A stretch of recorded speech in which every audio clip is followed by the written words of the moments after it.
নতুন বিজ্ঞাপন নিয়ে আবারও সমালোচনায় পড়েছে কোকা-কোলা, যা নিয়ে তোলপাড় চলছে নেট দুনিয়ায়। অনেকেই কোমল পানীয়র এই ব্র্যান্ড বয়কট করে পোস্ট দিচ্ছে ফেসবুকে। এমন পরিস্থিতিতে নিজেদের ইউটিউব চ্যানেল থেকে বিজ্ঞাপনটি সরিয়ে নেয় প্রতিষ্ঠানটি।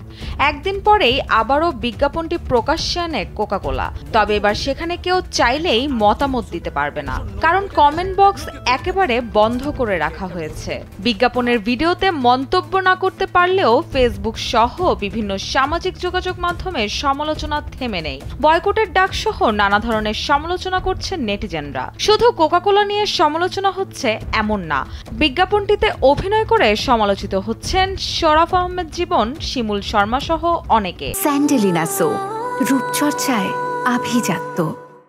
যদিও জীবন ও শিমুল এক ফেসবুক স্ট্যাটাসে নিজেদের অবস্থান তুলে ধরেছেন। ফেসবুকে দেওয়া পোস্টটিতে লেখেন, যে কোনো মানবাধিকার বিরোধী অপরাধের বিপক্ষে তারা। শরাফ আহমেদ জীবন বলেন, বিজ্ঞাপনটি প্রচার হওয়ার পর থেকে তিনি অনেক মিশ্র প্রতিক্রিয়া লক্ষ্য করছেন। সকলের প্রতি সম্মান জানিয়ে তিনি বলেন, এই কাজটি শুধুই তার পেশাগত জীবনের একটি অংশ মাত্র।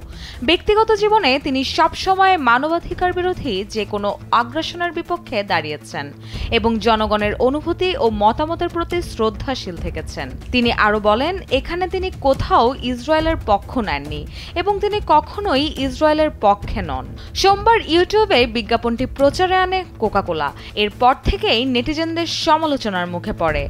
এরপর নিজেদের ইউটিউব চ্যানেল থেকে এটি সরিয়ে নেয় প্রতিষ্ঠানটি। মঙ্গলবার রাত থেকে আবারও এটি প্রকাশ্যে আনেন তারা।